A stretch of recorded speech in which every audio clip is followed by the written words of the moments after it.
Nag-anamanam na sa pagpangabot ng mga atleta alang sa Palarong Pambansa 2024 agi sa Mactan, Cebu International Airport. Ganyan buntag nangabot na ang mga taga-Benguet ug sa Palawan. Si Luan Merondina sa report.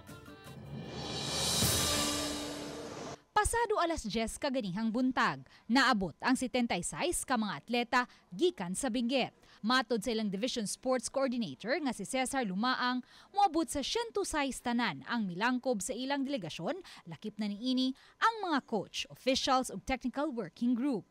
Apan wa sila magkadungan sa usa ka flight. Ang uban sayo ganihang buntag naabot.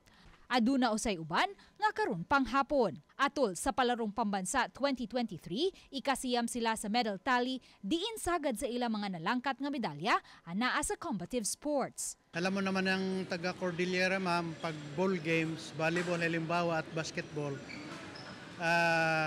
matatangkad yung kalaban, ma'am. Kaya though we are also fighting, but we are really known for the combative skills.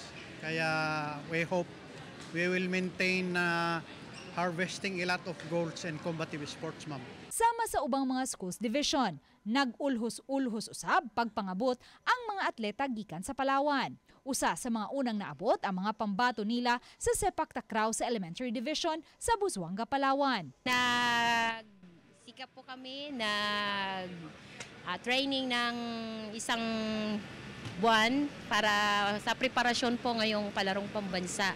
Ang tanang delegado sa Palarong Pambansa gisugat sa mga sakop sa Transportation Committee sa DepEd ug ipasakay sila sa mga shuttle buses ug coasters aron mahatod ngadto sa ilang mga designated billeting area sa Cebu City. Uban ni Godfrey Rilien, Luan Merondina, Balitang Bisdak.